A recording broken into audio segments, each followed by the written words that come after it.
You're now watching Wayback Wednesday, sponsored by Davenport Auto Park, the ride of your life. And also sponsored by Flores Glass, serving the area since 1977 with residential and commercial work.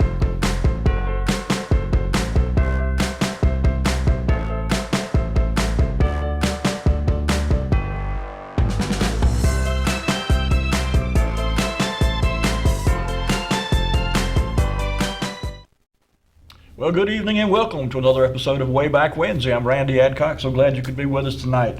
We're going to cover a lot of ground tonight. We're going to kind of hop, skip around a bit. I'm going to revisit a couple areas around Rocky Mountain that we've talked about many times on the show. Main Street, Falls Road. Going to talk about a couple of prominent families from Rocky Mountain over the years, and some strange coincidence there between the two. Also going to talk a little bit about some gas stations around town. You know, over the years we've talked about there was a time when it seemed like there was a gas station on every corner, particularly up and down Church Street, even Falls Road to a lesser degree. But we're going to talk about a couple of different gas stations and a couple of the owners of those gas stations, at least for a period of time. As it turns out, almost every gas station around here at one time or another was owned by more than one person. Very few times the same person who opened it up run it until it closed out and went out of business. So I'll give you a couple of quick hints too. You know, when I was growing up, I spent a good amount of my time down around the Falls Road area, and so Mr. Manley Parker's Texaco down there was a place that I frequented quite often. You've heard me talk about it many times on the show. My parents, my grandparents traded, bought gas there, and so I was very familiar with Mr. Parker. Later years, when we moved across town, Mr. Milton Bunce at Inglewood 66 became not only a friend to the family, but I worked there for a while myself, and met some good people there, worked with some good people there, had some good friends that worked there over the years too. And another name that comes to mind when we talk about gas stations around, at least on the Nash County side of Rocky Mountain, was Tootsie Councils down there by the city lake. And so we're going to kind of delve into those stations a little bit deeper in the show. And I'm going to throw a question out to you now. If you think you know the answer, give us a call. I was a bit surprised, I have to say, about the name of both of these gas stations. Mr. Manley Parker's Texaco station, as I always knew it, down on Falls Road, and Mr. Tootsie Council's Texaco station down where the Sunset and Thomas Streets combine together across from the city lake. But each of those stations had a name. It was not just Tootsie's or Manley's gas station. It actually had a name. So if you think you know what it is, give us a call. 407-1111 is the number, and we're taking your calls all night, of course. Before we get into that, though, if you remember from last week's show, by the way, I just want to say again, I appreciate Adrian Copeland coming on last week's show and talking about the preservation of Rocky Mountain, what great things they're doing around town. So I want to thank Adrian first of all. If you've got a few extra bucks that you're not sure what to do with, they could use the money. It's a great call. I'd encourage you to make a donation. If you don't feel like making a donation, you got some spare time, you want to go donate your time, that'd be great too. I'm sure it'd be greatly appreciated. But they are doing a lot of good work around town, and I tip my hat to them. But we talked about, if you remember, a building on Main Street last week that preservation had redone for a local doctor. And so as it turns out, while I was getting ready for the show last week, I stumbled across a very early picture of the building that they acquired and redid for this doctor.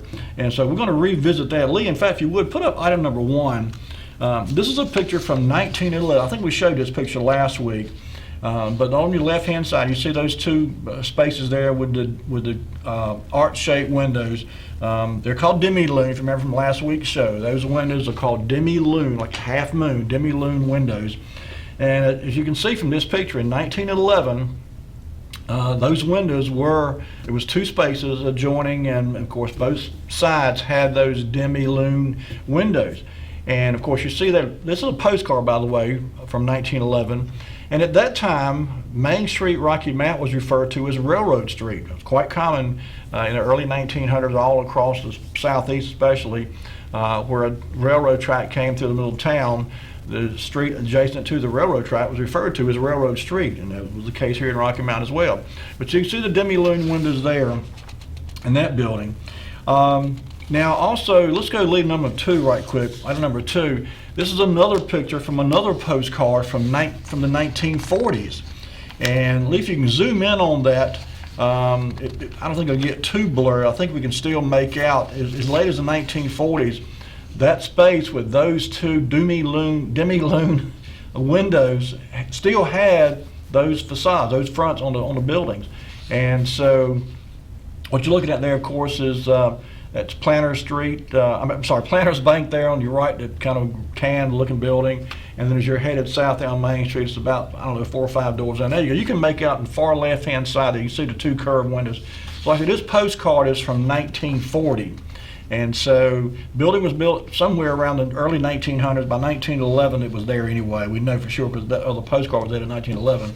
By 1940, the buildings were still had those demi-lune arch-shaped windows in the front. So I'm not sure exactly when one of the buildings had a total renovation on the front of it done, and they covered over that demi-lune window. But the building itself is still there. And of course, the one that Dr. Monique Brown has now, they redid when Preservation Rocky Mountain redid that building. They restored that original facade, the demi-lune windows, just like it was back in the 1911 up to the 1940s. The building adjacent to it has never had that done, so that's why that building has a different front on it, if you will. So okay. Every week I correspond with some of you after the show, either via phone calls or text messages, and I was absolutely thrilled to get a picture from my buddy Randy Harrell out in Tennessee, who sent me this postcard from the 1940, number 3, if you would, Lee. If you remember, we talked a couple weeks ago about the Rose apartment building. And there it is right on the left-hand side of your screen. We're looking at 5 points here, kind of if you were maybe on the top floor or top of the building of the old First National Bank. And you see Mayan Gorham Drugstore there in the forefront of the picture, the old post office to the right in the bottom right-hand corner, and that kind of tan yellowish building with the curved front on it is the Rose Street Apartments. It was built by DJ Rose, of course. Their office was there for a while. There were 5 apartments in the building and 1 basement apartment. And so, but this is the only picture that I have found or seen that had this actual image. And this, of course, this is a postcard.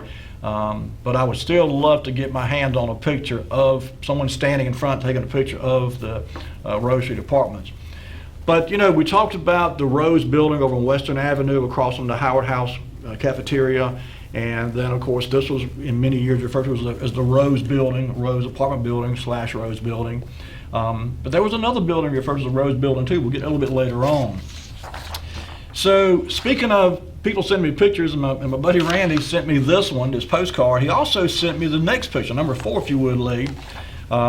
This is the only picture that I've ever seen of the front of the Howard House restaurant, or cafeteria, excuse me, because it was a cafeteria. A couple things to bring to your attention here. Of course, you see it's a 2-story building there. Actually, it looks like a 3-story in this picture. I think it is, actually. I never really realized that. I think it's got a 3rd floor. But that alleyway there cuts through and goes over to the old Belt Tyler's building where the old Belt Tyler's Honda shop was, and the annex building back there. That's that alleyway right there. Of course, to your right across the street is Howard Street. And it's a neat old picture. I don't have a date, but we know the Howard House opened in 1955. So somewhere in 1955 or later was when this picture was obviously taken. But thank you, Randy, so much for sending this picture. It's the only picture I've ever seen of the Howard House. I don't know of another one in existence. I've got an idea that maybe Bugs Behringer may have taken some pictures. And I've not had an opportunity yet to dig into that possibility, but that's on my list of things to do, is to look into the possibility that maybe in the Bugs Behringer collection there may be some more pictures of the Howard House. So if that turns out to be true, I'll certainly share them with you. Okay, I mentioned earlier that we're going to talk a little bit about a couple of Rose families. And, Rose has been a very prominent name all around Nash and Edgecombe counties as long as I've been here, and certainly goes well beyond my lifespan. In fact, I was really surprised.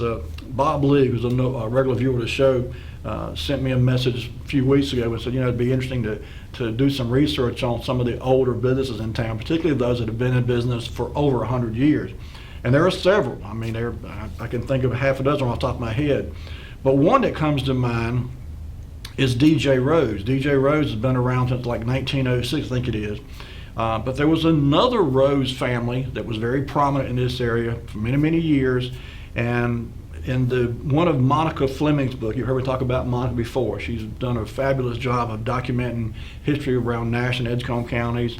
And one of her books is a picture. Let's go ahead, Lee, and put up number 5 for our viewers if we could. Mr. W.T. Rose started out very much like Mr. T.J. Hackney. If you remember, Mr. Hackney ran a buggy business, building buggies to be pulled by horse and buggies or horses. But anyway, Mr. W.T. Rose started out very much like Mr. T.J. Hackney did back in the early 1900s, and had a business on the corner of Washington Street and Tarver Street, and it was W.T. Rose and Son Building, and so, or business, I should say. And so this picture, I should say, came from one of Monica Fleming's books. And I'm just going to read the caption, the real short caption. It says, according to the 1902 city directory, W.T. Rose operated a blacksmith shop in Rocky Mount. By 1906, he was also operating a carriage shop. 6 years later, the company was listed as Rose and Son when Howard Rose joined the firm located on Washington and Tarver Streets. In 1920, the firm became one of the first Buick dealerships in North Carolina. Now, this picture was not taken by Bugs Behringer, but I say it was. I don't know who took it actually. I don't think Bug was in Rocky Mount in 1906 or whenever this picture was taken.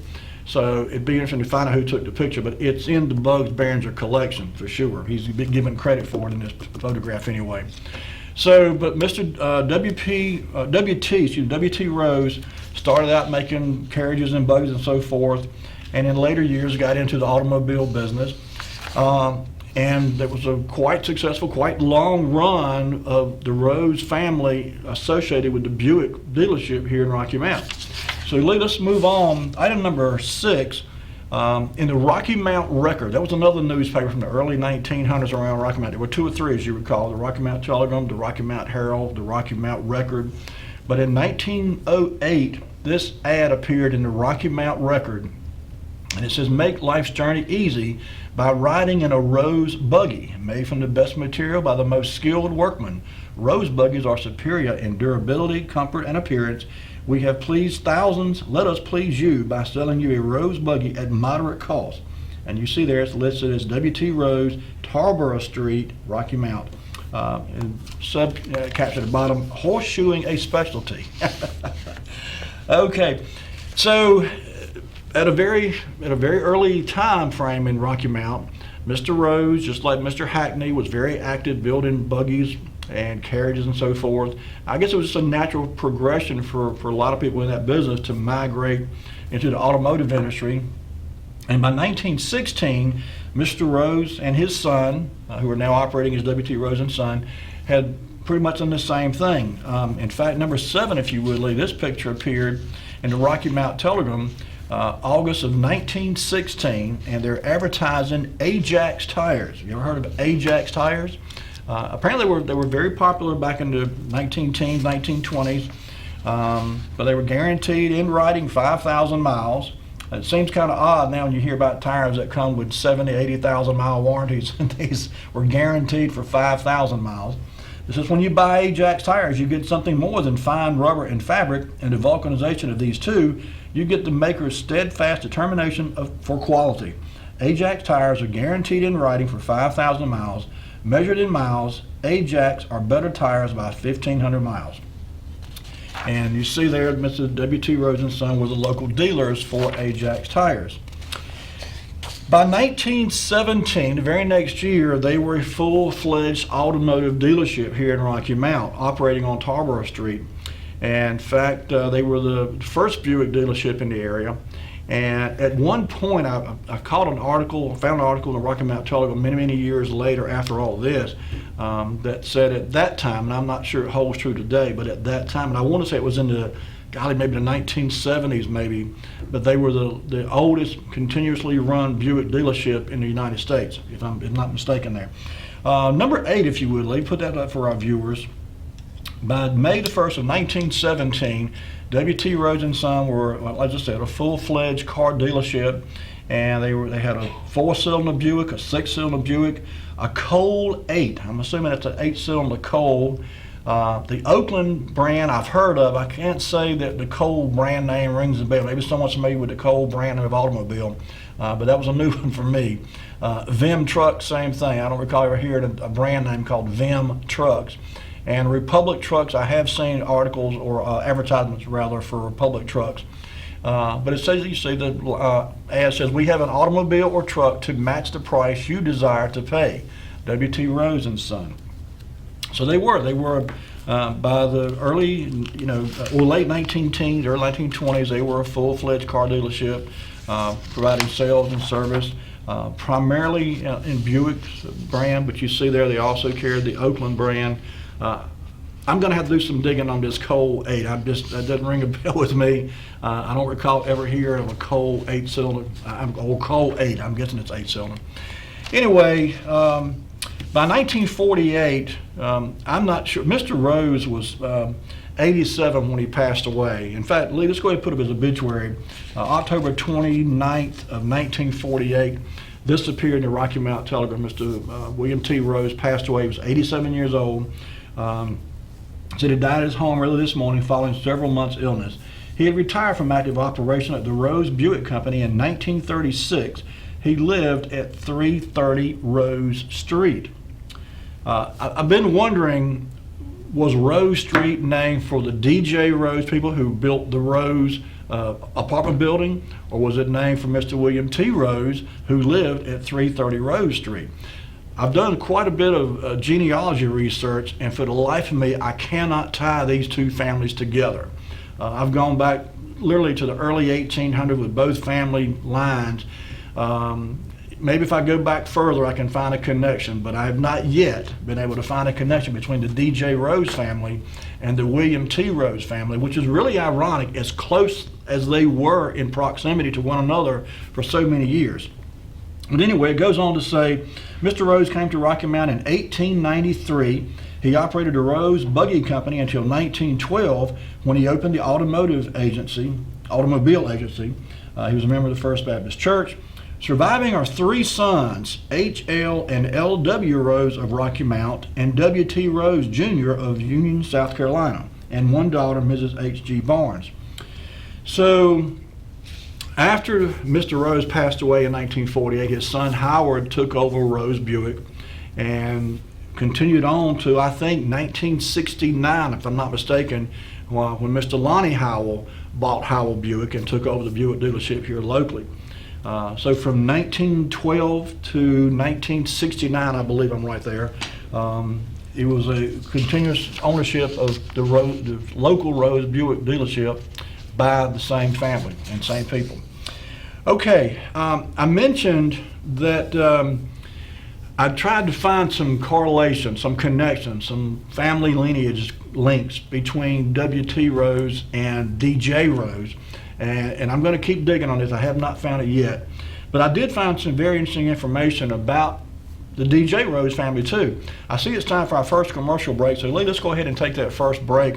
When we come back from the break, we're going to talk a little bit about the D.J. Rose family and the fact that they have been in business since 1906 in Rocky Mount and are still in business. So well beyond a 100-year time frame for the D.J. Rose company. So don't go anywhere. We'll be right back with more Wayback Wednesday.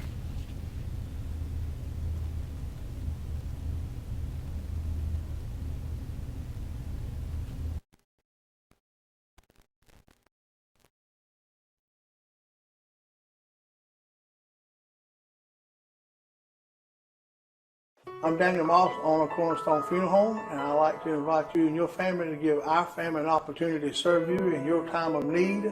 And we offer a full line of funeral services, everything from visitations to graveside services to cremations on site with a live crematory, as well as a banquet hall to meet the catering needs of our families that we serve.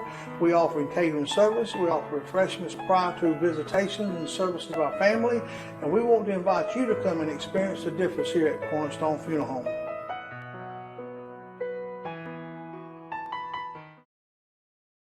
There's a main nerve that leaves your back that goes into your hip and goes down your leg. It's called the sciatic nerve. A back injury can put pressure on that nerve, causing pain, numbness, tingling. Chiropractors can actually help that. At the Hammer Chiropractic Center on Sunset, we know exactly what to do. We have very good relationships with the doctors in Rocky Mount.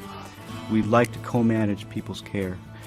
Some medications may help us do our jobs, and our jobs may help their medications work better. Are you looking for the perfect space for your business in Rocky Mount? Discover the individual offices available on the 4th floor of the Healthview Capitol building in downtown Rocky Mount.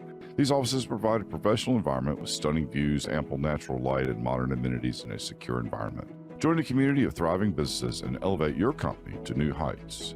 Rent includes utilities and Wi-Fi, and for an additional fee, you can have access to the building's gym. Schedule a tour today by calling Leanne Wester at 252-977-1616, extension 1012.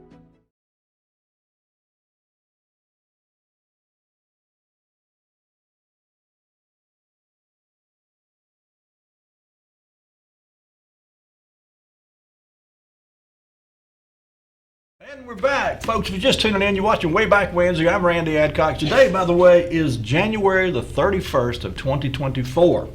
So Happy New Year. First month of the new year is almost gone. We'll be, by midnight tonight, it'll be gone anyway. I've neglected to mention something at the beginning of the show that I wanted to talk about just very, very briefly.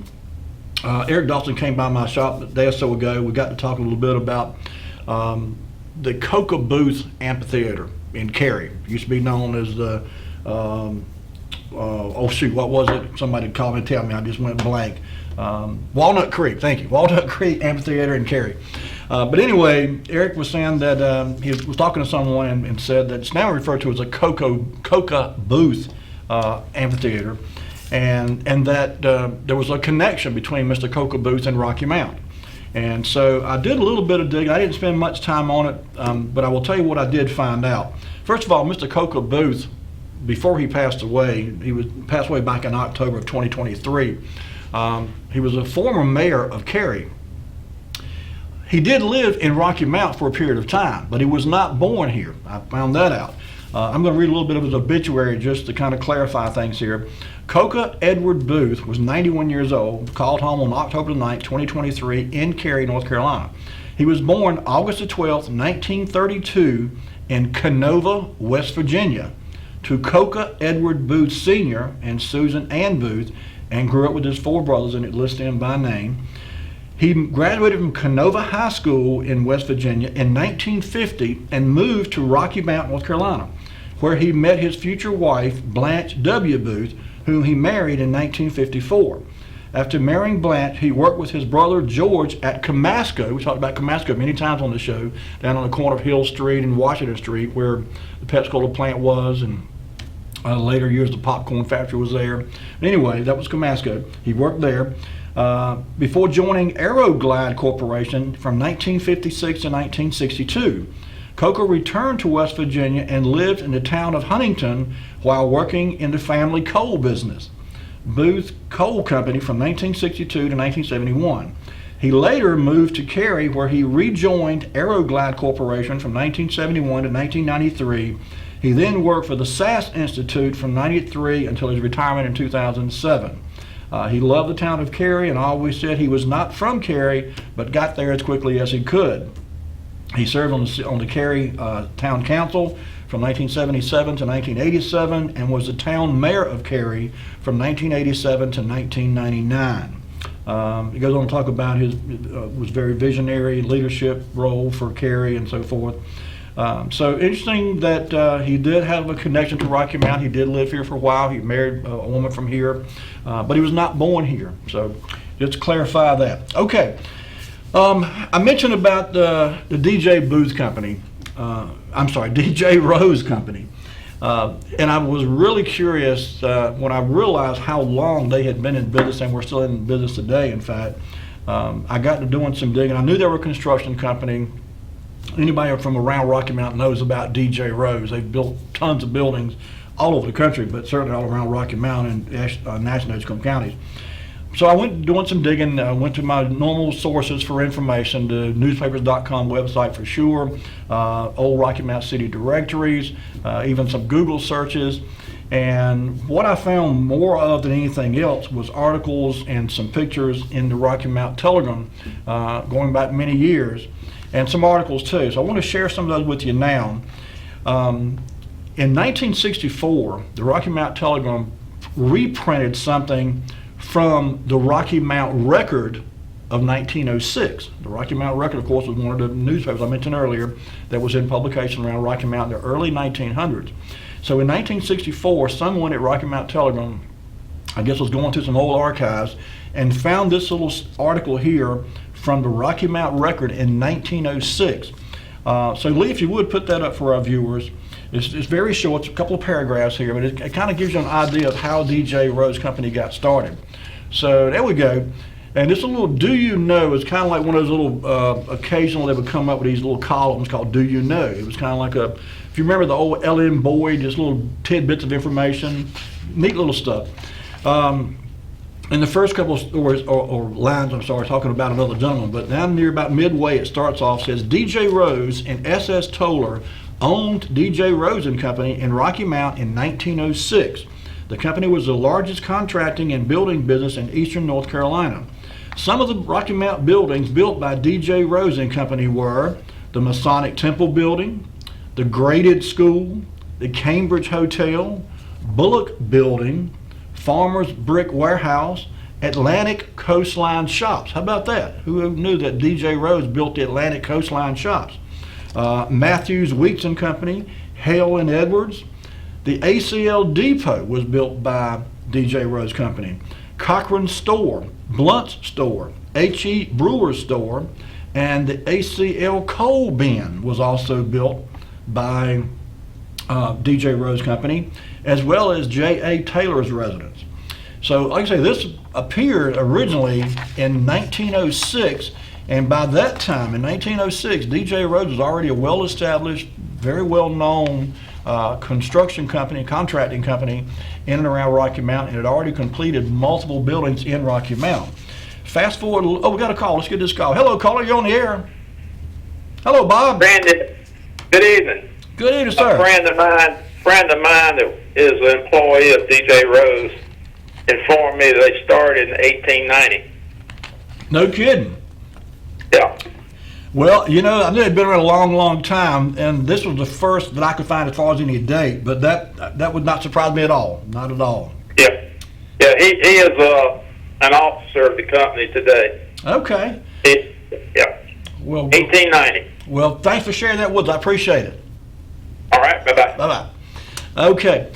So, anyway, the little Do You Know segment continued on, and the very next year there was another one that appeared in the Rocky Mount Telegram in May of 1965. So let's go ahead and put that up for our viewers too. And it just carries on a little more interesting information about the DJ Rose Company. And this was actually from the Chamber of Commerce publication. The Chamber of Commerce, Rocky Mount Chamber of Commerce, published this article in 1911. And of course, by this time now, DJ Rose has been in business, I guess, 21 years. They started 1890, so now 21 years later.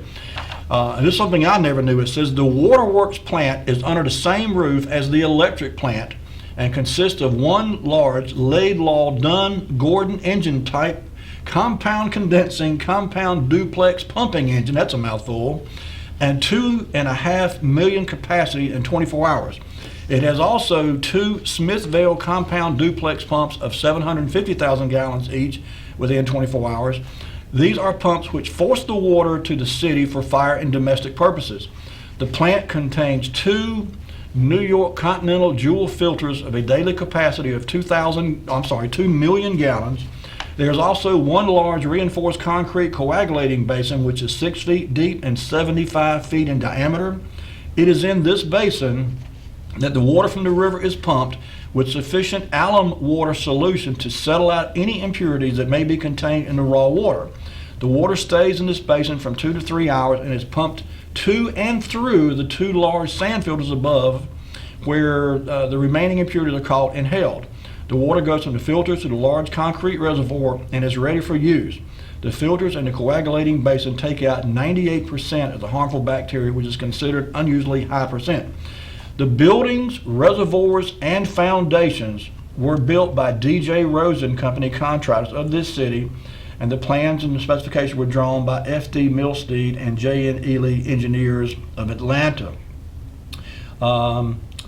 This is the approximate cost of the plant, including new transmission lines and new 14-inch water main to standpipe, was close to $85,000. So in 1911, D.J. Rose and Company built there where Chico's is now. The power plant, the water plant was all under one roof. Those great big white round concrete tanks out front were part of the system. Water was pumped in. Chemicals were added to remove some of the impurities. The water was then pumped back through some filters to remove any remaining contaminants, impurities, whatever you, and then was eventually piped. You heard it mentioned there, the standpipe. We talked about the standpipe over on the corner of Main Street and Thomas Street, which was basically just, instead of a horizontal water tank, it was stood up on end, and it was called a standpipe. It was a giant water pipe that was, standing upright, and that was like a reservoir. So anyway, but D.J. Rose built that plant. I never knew that. They built the power plant / water plant. As I said, it was all under one roof in 1911 when it was built. But there's another remarkable feat there by D.J. Rose Company. Okay, I mentioned earlier that we've talked in the last couple of weeks about a couple of different Rose buildings. Certainly the Rose building that was across from the Howard House cafeteria on Western Avenue. We talked about the Rose Street apartments that many folks referred to as the Rose building for a number of years.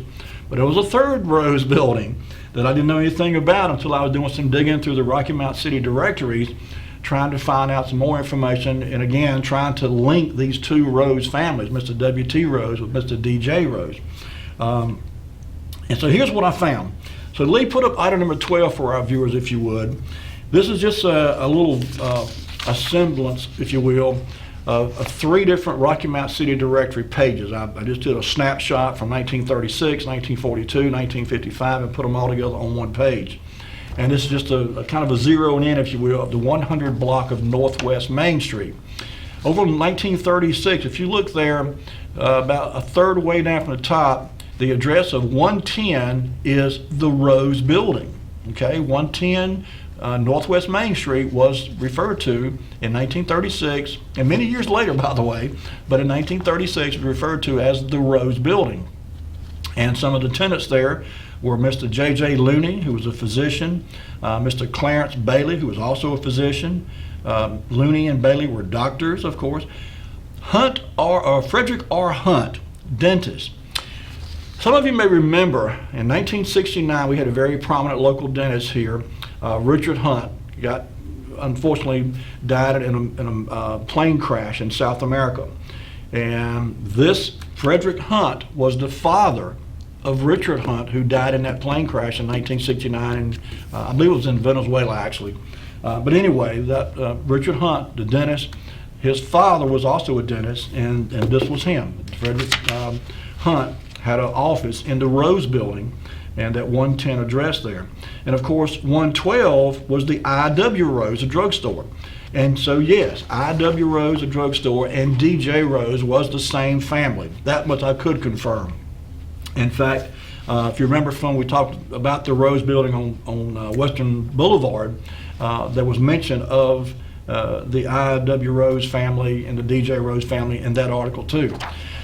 Moving on to 1942, 110 Rose Street, again the Rose Building, and you see there some of the same folks are still there. Mr. Looney, or Dr. Looney is still there. Dr. Hunt, the dentist, is still there. The Rocky Mount Floral Company is at 114. Of course, Rose Drugstore is still at 112. Rocky Mount Floral Company at 114. Moving on to 1955, the Rose Building is still at 110, of course. Dr. Hunt, the dentist, is still there. I.W. Rose is still at 112. But I just thought it was interesting that within a span of, I think the Rose Building over on Western Boulevard, if I remember correctly, was built somewhere in the early 1960s. So there was the Rose building, apartment building that came along, I guess, first, and then this building here came along on Main Street sometime about the same time frame. Actually, the Rose Street Apartments came along, and then later on the Rose building again on Western Boulevard. But all three of those buildings were all linked to the same family, the DJ Rose family, for lack of a better term. So anyway, so I wanted to see what else the DJ Rose Company built. As I said, they had a really massive operation for many, many years, built a lot of things that a lot of people probably have never realized. One such building, lead number 13 if you would, in 1950, DJ Rose got the contract to build the new Sears building on Franklin Street. Church Street. In fact, there it is. There's the artist drawing of the Sears Roebuck and Company drawings. And it says, final negotiations have been completed for the erection of a retail store to be leased to Sears Roebuck and Company on the east side of South Church between Nash Street and Western Avenue. It was announced today by Charles Kelstadt, Vice President of Sears. It says a modern store building will be developed and leased to Sears by Dr. Julian Brantley and A.L. Tyler. The building will be a one-floor type of construction containing about 14,000 square feet of space. And it goes on to say the lease negotiations were handled by the firm of Wembley and Gregory, and the new building has been designed by well-known local architect Harry Harles and will be built by DJ Rose and Son, local contractor. So, you know, beautiful store. Those that remember the Sears, I used to love going in that store. I can still smell the roasted nuts when I walk by that aisle where they had everything from almonds to pecans to peanuts, to Spanish peanuts especially. But I miss the old Sears store. I'm sure many of you do too. But DJ Rose built that store. How about that? Another building that I'm very familiar with and spent quite a bit of time in 1976, DJ Rose built number 14, if you would, Lee. This article appeared in the Rocky Mount Telegram, August 29, 1976, and it tells a story of an open house that was slated for the Edwards Junior High School. And I didn't realize that DJ Rose built this building as well. I was actually in that school sometime. I think this article is actually talking about an extension. I don't think the whole school was built in 1976. I think it was there prior to that. But I think there was an addition, and that's not really clear in this article, but I think that the addition was built in 1976, but that the school itself was there. In fact, because I was there before 1976, so I know the building, it said the main building was there prior to that. But DJ Rose built this new expanded facility. And so, again, it's just one of many local buildings that DJ Rose, had a part in bringing to fruition and having get it, built and put up and put into use. So I'll see by the clock on the wall, it's time for our next commercial break. So Lee, bring it back to me. When we come back from the break, we're going to talk a little bit about an area down around Falls Road, and we're going to talk a little bit about a couple of gas stations down that way. Talk a little bit more too about Mr. Manley Parker and Mr. Tootsie Cancel. Going to share some things with you probably don't know about either one of those two gentlemen. So don't go anywhere. We'll be right back with more Wayback Wednesday.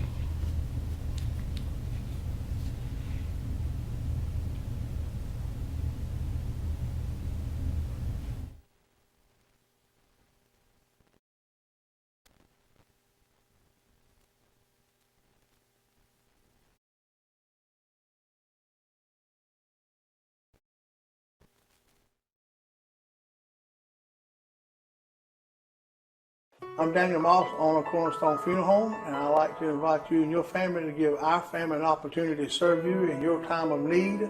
And we offer a full line of funeral services, everything from visitations to graveside services to cremations on site with a live crematory, as well as a banquet hall to meet the catering needs of our families that we serve. We offer catering service. We offer refreshments prior to visitations and services of our family. And we want to invite you to come and experience the difference here at Cornerstone Funeral Home.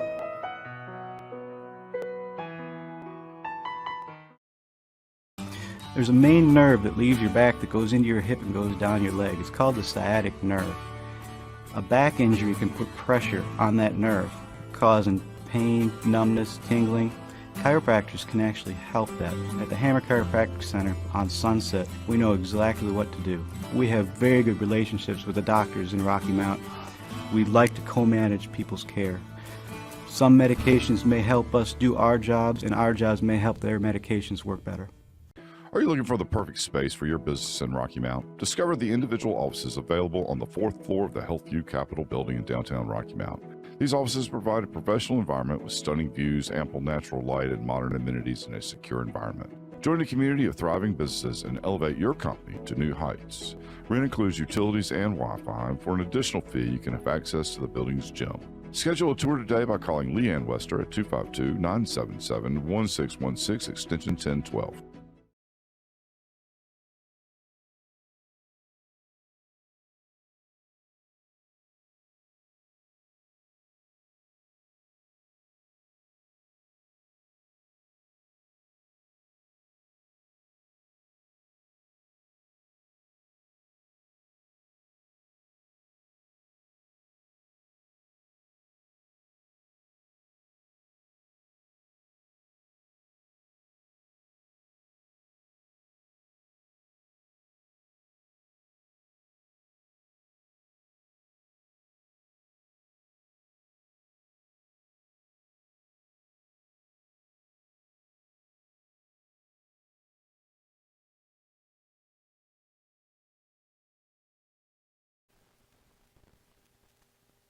Greg had a couple of different phone calls come in, and appreciate those. Bob Lee brought it to my attention that both the new City Hall was built by DJ Rose Company, as well as the major renovations at Rocky Mountain Mills for Capitol Broadcasting. So I also had another caller call in and was saying that the Rose family, the DJ Rose family, originally was from Roanoke Rapids. Not Roanoke Rapids, Goldsboro, I'm sorry. I had something else in my mind, from Goldsboro. And if I'm not mistaken, I believe Mr. W.T. Rose was from Johnson County, around Smithfield area. I seem to remember reading that somewhere. So, as I said, I've not been able to tie those two families together, and I'm not sure that they're not related somewhere. I've just not been able to make the connection. But no doubt they were both very prominent families. And so DJ Rose also, in addition to being around since 1890 and still in business today, the last caller informed me that they are the longest operating contracting company in the United States. So kudos to some good folks with obviously a good reputation and been doing some wonderful construction for well over 100 years around Rocky Mount. So I don't know of another business anywhere around here that can come close to that record of longevity to be in business and doing the kind of work they do continually for that amount of time. Really remarkable. Okay, at the top of the show, we talked a little bit about the Falls Road gas station that I knew as a child as Manley Parker's gas station. And so what I didn't realize is that there's some history there that far predates what I knew about the Manley Parker Texaco that I was so familiar with as a child. Eric had mentioned to me a couple days ago too that he had caught wind of a story about the bodies being involved with the oil business and being involved with that corner gas station right there where Manley Parker had. So I did some digging along those lines, and there was supposedly a story about some fuel tanks maybe stored on the property behind the gas station back there up kind of, Ridge Street goes up a bit of a hill there. If you turn off a Falls Road onto Ridge Street, on West Ridge especially, is a bit of a hill going up there. And so there was some discussion about some oil tanks or storage tanks or whatever there. And I got to tell you, I'm not saying it didn't happen. I've just not been able to confirm that. I've not found any pictures or any reference to it anywhere. But I did find quite a bit of information about that corner and the fact that there was indeed the Body family, Nick and Mayo both were involved in their family in the oil business.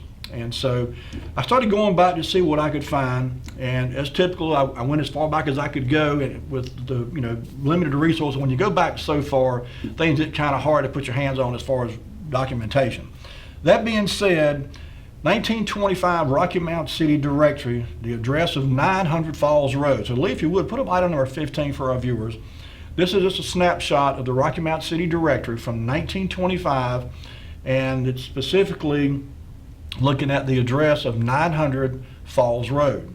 So Lee, can we get that up on the screen? And it might be a little exaggerated. Oh, that's perfect right there. There you go.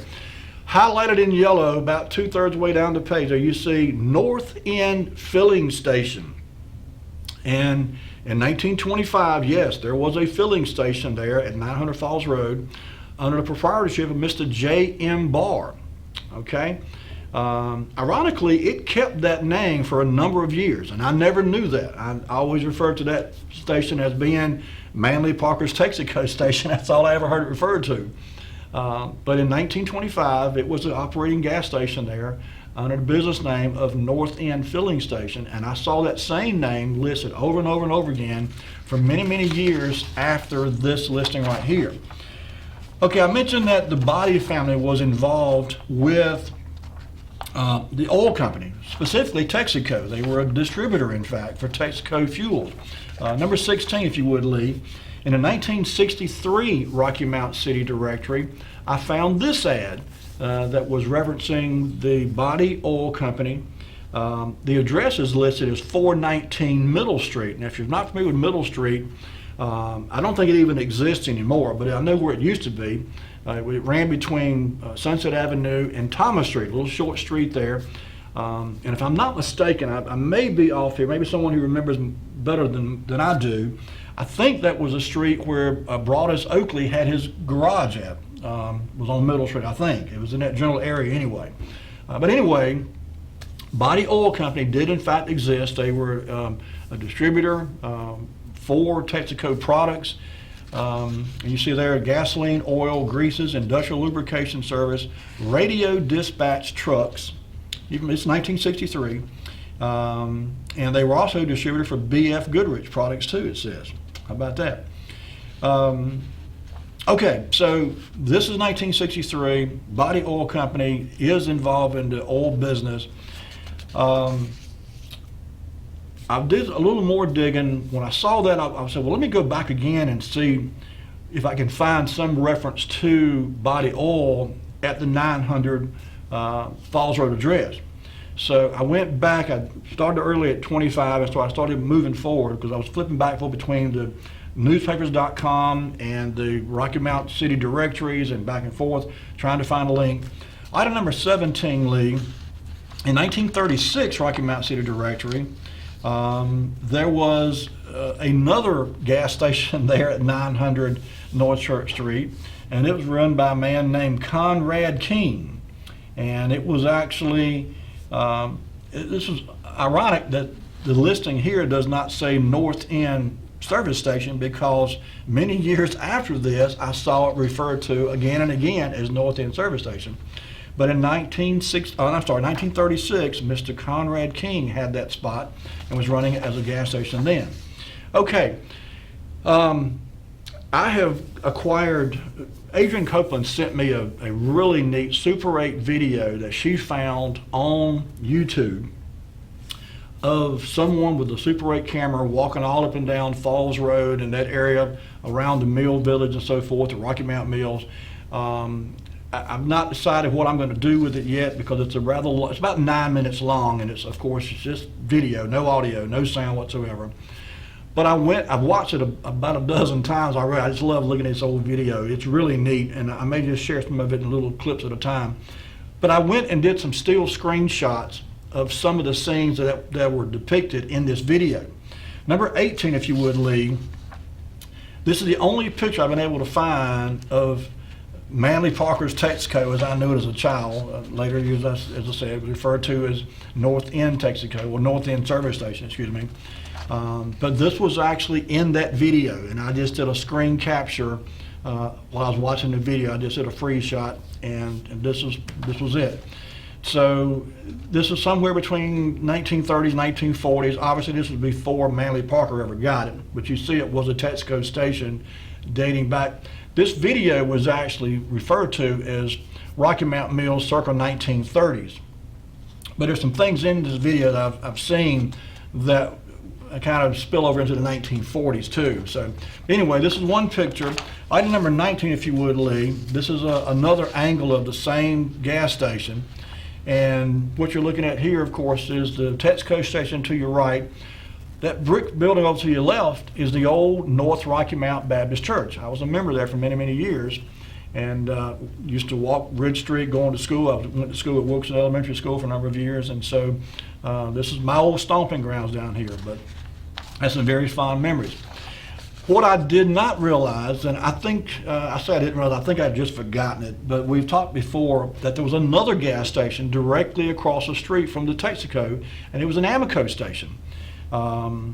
In fact, I could not find a picture of that station, but I did find some scenes in the video of that station, so we'll share that in just a second. But before we do that, item number 20, Lee, this was an ad that appeared in the Rocky Mount Telegram in March of 1949, and ironically, it lists both of the stations on these two corners, 900 Falls Road and 903 Falls Road. 900 was the North End Texaco, and then 903 was referred to as Falls Road Service Station, and Mr. Shad Leonard was a proprietor.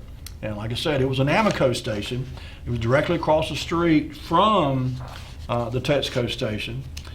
I mentioned that the bodies were involved in the oil business a minute ago, and in 1951, the Rocky Mount Telegram had this little blip here, number 21 if you will, I'm sorry, 21 for our viewers, and it's just a little notice here. It says, "Notice to the public, with the passing of our father, Nick B. Body Sr., we are using this method of indicating to his friends, acquaintances, and patrons that we shall continue the Texaco distributorship for this area.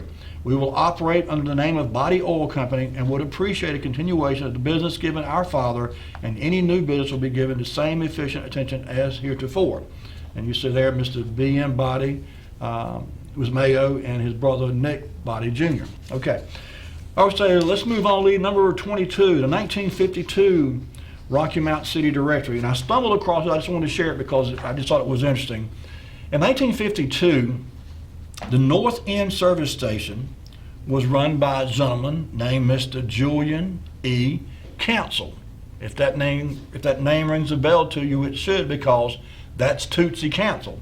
Before Tootsie Council ran the Texaco station over the corner of Sunset Avenue and Thomas Street, he actually had this very same Texaco station over here on Falls Road at 900 Falls Road. And also, this is interesting, his address was 123 East Ridge Street, okay? So keep that in mind. We'll share another address with you in just a minute. So keep that in mind. 123 East Ridge Street in 1952 was where Tootsie Council lived, and he worked at that Texaco station right there on the corner. Okay, number 23, Lee. This appeared in the Rocky Mount Telegram July the 7th, 1953, and it's a business notice. And it says, public notice is hereby given that the undersigned, Lucy Body, N.B. Body Jr., B.M. Body, and Lucy Ann Body have, as of this date, sold and transferred all of the physical assets, except those located at premises 901 North Church Street, goodwill and trade name of Body Oil Company, to George W. Capps and M.D. Parker. M.D. Parker, of course, is Manley Parker, who will hereafter own and operate said Body Oil Company as a partnership. Persons indebted to said business will make payment to B.M. Body as agent for the former owners, and all debts and obligations of said partnership heretofore existing will be paid by said former owners, but said former owners will not be responsible for any debt or obligation created on or after this date. So in 1953, Body Oil Company sold that property down there to Mr. Parker and Mr. Capps as business partners, and that's how they came together. Okay, number 24, Lee. I mentioned that Mr. Tootsie Council lived at 123 Ridge Street, and I never knew this. This house here is the address of 113 East Ridge Street, and in the 1940 Rocky Mount City Directory, this was the home of Manley Parker. Now, if you're like me, I always thought Manley Parker lived at 818 Falls Road. That's the house that it's a couple doors down from North Rocky Mount Baptist Church. That's on the same side of Falls Road. If you leave here, this is Ridge Street, go to the stoplight and turn left. The church will be on your right. There's those Falls Road apartments, and then there's a house just beyond that. That's the house I always associated with Manley Parker. But in 1940, Manley Parker lived right here at 113 East Ridge Street. So literally a few doors down from each other was Manley Parker and Tootsie Cancel, who both were in the Texaco gas station business, both ran the Texaco down here on the 900 Falls Road. And of course, Tootsie went on to get the station over on Sunset and Thomas down there. Okay, Lee, let's move on. Number 25. This is a couple more pictures from that video that Adrian sent me. This is the Amoco station. It's not showing the building, obviously, but you're standing in the parking lot of the Amoco, looking toward downtown Rocky Mount, looking down Falls Road. That's Cat's Grocery there to your left, and you see at the very top of the picture, that's the Amoco gas station sign, and that lady, like she just walked across Ridge Street from Cat's Grocery onto the premises of the Amoco station there. And number 26, Lee, I think we're going to run out of time before we get to all these, but that's okay. We'll come back next week and finish them up. This is another shot. This is the same, looks like the same lady, actually, I think it might be, who was turning around and going back across the street. But this is the Amoco station there. And again, this was right across the street from the Texaco station. I'm not certain if the building that's there now on the corner, because there's been 100 things in that building over the years, at least a half a dozen insurance companies, there's been a couple pet stores in there and different things, but I'm not sure if that's the same building as it was. If you look at that building, and I'll show you a picture if we don't run, well, we're going to run slam out of time. If we don't get to it tonight, we'll get to it next week. I'll show a picture of that building. Anyway, I tell you what, since we are so pressed for time, Lee, let's jump forward to what picture number is that? Number 31. Just kind of give our viewers an idea, if those who may not be familiar with this area. The Texaco station would be to your left. Here you're right in the middle of Falls Road looking toward Rocky Mountain Mills, which would be way off in the distance. To your right there, the orange building on the right, is the area where the Amoco station was, and right across the street from that would have been where the Texaco station was. If you look at that building, it's not too hard to envision there being a gas station there. But again, I don't know if it's the same building or not. I really don't know. The old original gas station may have been torn down, and this building could have been built later. But I looked at this building a couple times a day online, and it's not too hard to envision there being a gas station right there. So folks, I'm afraid we've run slam out of time. I had a few more articles and pictures I wanted to share with you, but I'll save those and we'll get to them next week. Lee, bring it back to me if you would.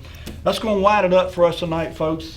Thanks those that called in. I appreciate your contributions as always.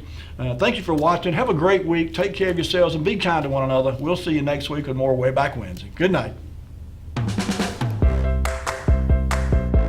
You're now watching Wayback Wednesday, sponsored by Davenport Auto Park, the ride of your life. And also sponsored by Flores Glass, serving the area since 1977 with residential and commercial work.